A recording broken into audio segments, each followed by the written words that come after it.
Los negocios de Caro Quintero desde prisión eran el secreto más conocido. El narco de narcos, el ser en el que se originó el narcotráfico moderno, preso solo 28 de los 128 años que tenía como condena, dirige otra vez o como siempre, una organización que trafica con estupefacientes en las rutas hacia Estados Unidos, según reportes de la Drug Enforcement Organization DEA. En Badiraguato, Sinaloa, su tierra, la guerra pausada ha vuelto a empezar. Y en Ciudad Juárez, Chihuahua, donde siempre tuvo sus poderíos con los ranchos El Búfalo, El Vaquero y Pocitos, se anuncia su sombra. Su perfil psicológico fue reservado en el sexenio de Felipe Calderón Hinojosa hasta 2022. Sin embargo, hay quienes lo han visto, conversado con él y aceptaron perfilarlo. Siempre estuvo y era un secreto muy contado. Pero entre febrero y abril de 1985, el narcotráfico saltó por primera vez a las planas de los diarios mexicanos con el nombre de una estrella principal, Rafael Caro Quintero.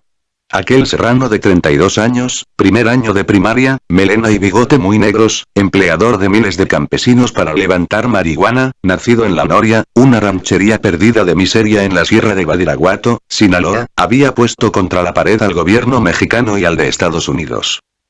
Rafael Caro Quintero fue detenido en una hacienda de Costa Rica en abril de 1985 por una pesada carga de culpas.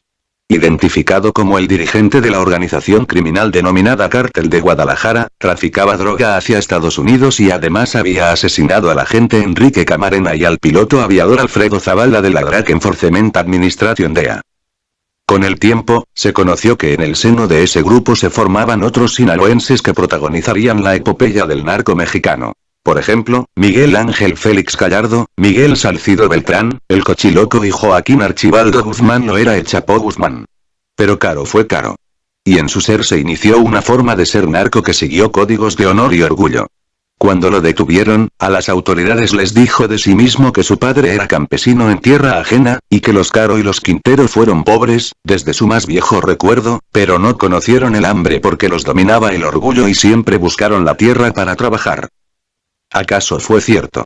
De su educación, el periodista Jesús Lemus Barajas, quien fue encarcelado en 2008 en Puente Grande, en la celda contigua de Caro Quintero, y exonerado de todo delito en 2011, relata. Leía mucho en aquel tiempo de la cárcel. Estaba estudiando la primaria a través de Linea. Me confesó que llevaba 14 años en segundo año de primaria. Pero me consta que la pudo terminar en Puente Grande. En cuanto a la búsqueda de la tierra, también pudo ser verdad. Caro Quintero se hizo en Chihuahua de los ranchos El Búfalo, El Vaquero y Pocitos, donde miles de hombres levantaron marihuana durante años, mientras la falta de trabajo crecía como problema principal de los mexicanos. La desgracia de la crisis económica de 1982 y el cambio de rumbo impulsado por el entonces presidente Miguel de la Madrid Hurtado hacia la apertura de mercado hundió algunos déciles el poder adquisitivo y pronunció la curva de desempleo, mientras la deuda externa rozaba los 80.000 millones de dólares. Una partícula de la leyenda del narco de narcos se encuentra justo en esta etapa económica de México. Caro brindaba empleo, la otra versión es que secuestraba campesinos y era un patrón generoso, inteligente, querido y respetado. Otra es que a cambio de su libertad, le ofreció al presidente pagar la deuda externa a cambio de que lo dejaran cosechar tranquilo en los campos unos años. Pero el gobierno no quiso. Y a querer o no, en El Búfalo, municipio de Allende, Chihuahua, se escribieron los días en que empezó el fin. 450 soldados de élite ingresaron y descubrieron a unos 10.000 campesinos que, según la versión oficial, habían sido llevados con engaños con la promesa de ganar buen dinero en el corte de manzana. Los soldados quemaron unas 80.000 toneladas de hierba aquella vez y detuvieron a los campesinos. Rafael Caro Quintero pasó 28 años de prisión, entre los penales de Almoloya de Juárez, hoy de El Altiplano, y Puente Grande. En agosto de 2013, fue liberado, bajo el cobijo de un recurso de amparo. La historia ha vuelto a empezar como si solo hubiera estado en suspenso. En noviembre de 2015, la Suprema Corte de Justicia le dio reversa a esa determinación jurídica y se ordenó su detención. Pero como suele ocurrir, nadie lo ha visto ni sabe dónde está. Reportes oficiales e informes de Drug Enforcement Administration DEA difundieron el pasado 4 de junio que Rafael Caro Quintero disputa la plaza con el cártel de Sinaloa, que ha sufrido duros golpes en su estructura desde que su fundador y líder, Joaquín El Chapo Guzmán, fue reaprehendido. El fiscal general de Chihuahua, Enrique González Nicolás, advirtió que pretende hacerse de Ciudad Juárez y la zona del Valle. El funcionario, ante reporteros, expresó con tono de alerta: se ha establecido la posibilidad de una invasión que pudiera tener Chihuahua de uno de los narcotraficantes más conocidos del país, Rafael Caro Quintero. Tenemos información de que pretende venir para acá a disputar con el cártel de Sinaloa parte de las acciones que ellos delincuencialmente realizan. Como ayer, las versiones sobre su sombra son varias. Unas indican que apoya a las huestes de Isidro Meza Flores, Chapito Isidro, quien comanda los fragmentos del cártel de los Beltrán Leiva Fuentes del APG de Sinaloa, o a Alfredo Beltrán Guzmán, Mochomito, sobrino de El Chapo Guzmán e hijo de Alfredo Beltrán Leiva, también identificado entre los resabios de los Beltrán Leiva APG de Sinaloa. Otras que defiende a su antiguo socio, Joaquín Guzmán Loera, con el mismo código de respeto inquebrantable establecido entre los caballeros del narcotráfico en los 80 fuentes de inteligencia. Unas y otras versiones arrojan que Caro Quintero está de nuevo. ¿Quién es este viejón? Nació en la sierra, en Badiraguato. Su padre falleció cuando él tenía 13 años y entonces, se hizo cargo de su familia de 12 hermanos que se distribuyeron para vivir en varios municipios de Sinaloa y Jalisco. Él siempre como la estrella entre todos, dice un allegado a la familia. A los 18 años, se convirtió en chofer de carga en Culiacán. En ese trabajo estaba cuando conoció a Ernesto Fonseca Carrillo y Juan José Esparragoza. Pronto, serán una tríada. Y expanderán el plantío de marihuana de la Ciénega, Sonora, uno de los más grandes en la historia del narcotráfico mexicano. En 1983, con tal de defenderlo, Caro Quintero es el que da la cara y soborna a comandantes de la Policía Judicial Federal. Si Caro Quintero fue uno de los forjadores de la desventura del narcotráfico, según el relato oficial, ¿cómo es? Si los ciudadanos de un país pueden hacerse una idea de la peligrosidad de un hombre o mujer por su perfil psicológico, ¿por qué no es conocido el de Rafael Caro Quintero? Después de 31 años de su detención, en Costa Rica, y 2 de su liberación, los mexicanos no pueden saber qué encontró el gobierno en la mente de narcotraficante. Los exámenes psicológicos que se le practicaron fueron clasificados como información confidencial hasta el año 2022, por la Secretaría de Seguridad Pública, cuando estaba a cargo de Genaro García Luna. Hoy, esa dependencia que fue clave en la política de combate al crimen organizado durante el gobierno de Felipe Calderón 2006-2012, es parte de la Secretaría de Gobernación, cartera a cargo de Miguel Ángel Osorio Chong. Pese a los candados del gobierno, hay quienes pueden perfilar a Caro porque lo conocieron. Óscar Loza Ochoa, presidente de la Comisión de Defensa de los Derechos Humanos en Sinaloa CCHS, una de las primeras organizaciones no gubernamentales creadas en el país, cuya fundadora, Norma Corona, fue ejecutada por el sicariato narcotraficante en 1990, elabora un recuerdo. Yo solo les voy a pedir una cosa. Llévenme a Culiacán, le sugirió con una voz educada cuando lo visitó en el penal de Almoloya de Juárez. Era 1994 y el narco de narcos cumplía 9 años de habitar una celda. El mediodía despuntaba en el Valle de México con mucho frío. Caro tenía su celda desordenada, muy diferente a la de su vecino, Félix Gallardo, en donde gobernaba el orden. Se alcanzaba a ver una cabeza de caballo hecha con pirotecnia de cierta calidad, narra Loza Ochoa. ¿Por qué?, preguntó el controvertido profesor, muy gritado en aquel tiempo por defender derechos humanos incluso de familiares de los narcotraficantes sinaloenses. Es muy fácil. No hay por dónde perderse. Mis hijos están en la edad en que decidirán entre el bien y el mal. Y necesito estar cerca para que no sigan mi camino. Eso dijo Rafael Caro Quintero, el ser en quien se originó el narcotráfico moderno. Ese día, la amabilidad se transformó.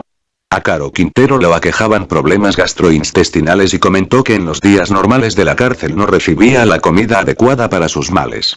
Pero para la ocasión, su plato se veía suculento, a la vez que dietético. ¿Los de aquí sabían que ustedes iban a venir? Sí, le respondieron Loza y sus acompañantes. Entonces, se incorporó y tiró la bandeja de la comida en un bote de basura. Y el coraje le llenó la cara. Ni a los perros los tratan así. Remató. Caro Quintero no fue llevado a Culiacán, la capital sinaloense. No había allá ningún penal de máxima seguridad en donde pudiera ser resguardado su peligroso ser. En cambio, 6 años después, fue trasladado al de Puente Grande, Jalisco. A partir de 2008, el periodista Lemus Barajas, vecino de Celda, pudo oírlo, saber de sus conversaciones, gustos y aficiones. Es una persona habilidosa, dice al aceptar la reconstrucción del Caro en sus últimos años de prisión.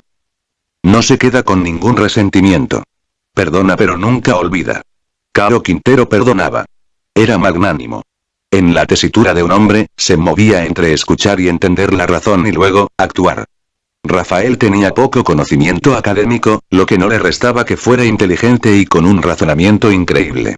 Él sabía lo que pasaba por la cabeza de un preso por solo verlo cómo se paraba. Era un psicólogo nato. Y mostraba gran capacidad para entender el lenguaje no verbal.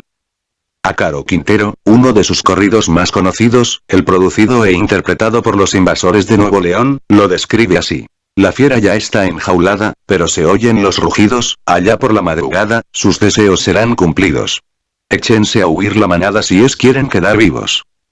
3 décadas después de que Rafael Caro Quintero se convirtiera en el epicentro del cultivo y trasiego de drogas en México, Badiraguato, su terruño, se deshace atajado por un binomio: la miseria y la guerra. Badiraguato es de los 200 municipios con la miseria más dramática de México. En otras palabras, en la cuna de los narcos más famosos, en la génesis de la violencia en el país, la mitad de los 30.000 habitantes vive en crisis alimentaria, en casas de lámina, sin zapatos y con pocas posibilidades de estudiar. Como cuando Rafael Caro Quintero nació y creció ahí. Él ya no está ausente. Aunque el estudioso del fenómeno de la violencia en Sinaloa, Jorge Luis Montiel, sostiene que jamás lo estuvo. Fue el iniciador de un movimiento de narcotráfico. Es el padre. Y aun estando en el penal, seguía operando. Caro Quintero siguió operando. Tranquilamente. Ahora, ya libre, ha escogido una buena forma de ocultarse. En agosto de 2013, apenas liberado, el entonces presidente municipal de Badiraguato, Sinaloa, Ángel Robles, dijo a este diario digital: me preguntan que si ha estado aquí. Pues yo no sé, les digo. Es más, no sabemos si está aquí o dónde está. Pero desde que Caro Quintero fue liberado, esa tierra ya no es la misma. Unos 350 pobladores dejaron sus viviendas por temor a las balaceras. Lo que ha pasado y está por pasar puede armarse con testimonios de refugiados en Huixiopa, Badiraguato. Se están armando y reagrupando en el mero arriba, en la sierra, en la montaña. Ya son 2 los Beltranes y el grupo de Guzmán Loera. Clarito se ve, dice un hombre de allá. Basta adentrarse en la biografía de cualquier narco mexicano sobresaliente para dar con Badiraguato. En su accidentado mapa se ramifican 3 generaciones de nombres de hombres con enigmáticas e intrincadas leyendas. En los 40, nacieron ahí Pedro Avilés, Ismael El Mayo Zambada y Juan José Esparragoza Moreno. 10 años después la misma tierra parió y crió a Ernesto Fonseca Carrillo, Rafael Caro Quintero e Ignacio Coronel Villarreal. Luego, Joaquín Guzmán Loera, el Chapo Guzmán, vio la primera luz y se hizo adolescente en los montes, casi al mismo tiempo que sus primos, los 5 Beltrán Leiva. Visto así, se trata de un pleito de familia en el que el padre pródigo ha regresado. El semanario Río 12 ubicó el origen de este desajuste en el asesinato de Ernesto Guzmán Hidalgo en abril de 2015. Fue medio hermano de Joaquín Guzmán Loera y en la Sierra corrió la versión de que lo había mandado matar Aureliano Guzmán Loera, el Guano, hermano de padre y madre de El Chapo. El ajuste de cuentas habría ocurrido porque don Ernesto no era confiable para la estructura de los Guzmán Loera. Era padre de Patricia Guzmán Núñez, esposa de Alfredo Beltrán Leiva, el Mochomo. Tras la captura de Alfredo, el Mochomo, detenido el 21 de enero de 2008, y la muerte de Arturo, caído al año siguiente en un operativo de la Armada de México en Cuernavaca, Morelos, la agrupación de los hermanos Beltrán Leiva quedó disminuida. Fausto Isidro Meza Flores, Chapito Isidro tomó el control de los remanentes. Según información de la DEA, este hombre le puso cara a las huestes de Joaquín Guzmán Loera. Documentos del organismo estadounidense han indicado que él podría ser el sucesor histórico de Guzmán Loera en el trasiego de heroína y metanfetaminas en la ruta México-Estados Unidos. La madrugada del sábado 18 de junio ocurrió lo peor. Un contingente de 150 hombres armados irrumpieron en La Tuna, Badiraguato, ese punto remoto del mundo, donde ha pasado toda su vida, Consuelo Loera, madre de El Chapo Guzmán. Le saquearon la casa. A ella, alguien la subió a un helicóptero y logró sacarla de ahí. En la embestida, 8 personas murieron. ¿Quién fue?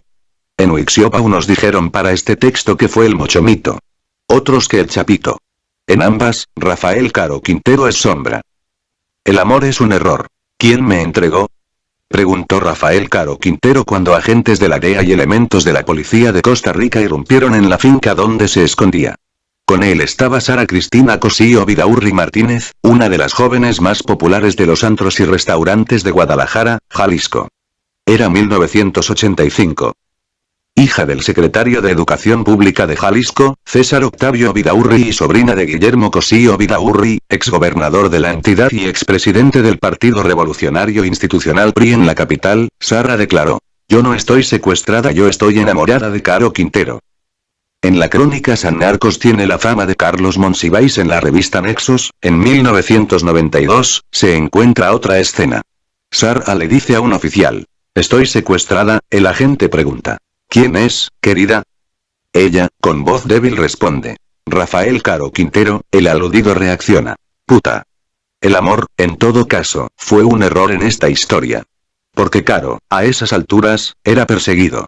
El 7 de febrero de 1985, hombres armados habían secuestrado a Enrique Camarena, quien salía del consulado estadounidense en Guadalajara.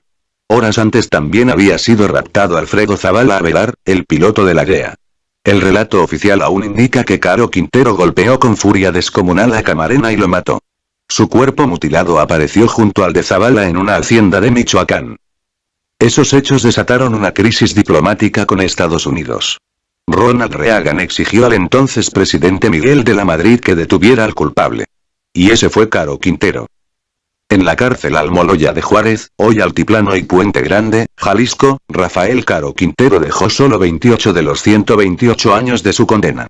Está por tener 64 y dirige otra vez o como siempre, una organización que trafica con estupefacientes hacia Estados Unidos. Quiere hacerse del Triángulo Dorado, aquella unión de vértices imaginarios de Chihuahua, Durango y Sinaloa en la sierra, y de Ciudad Juárez, la frontera estratégica, según indican reportes de la DEA.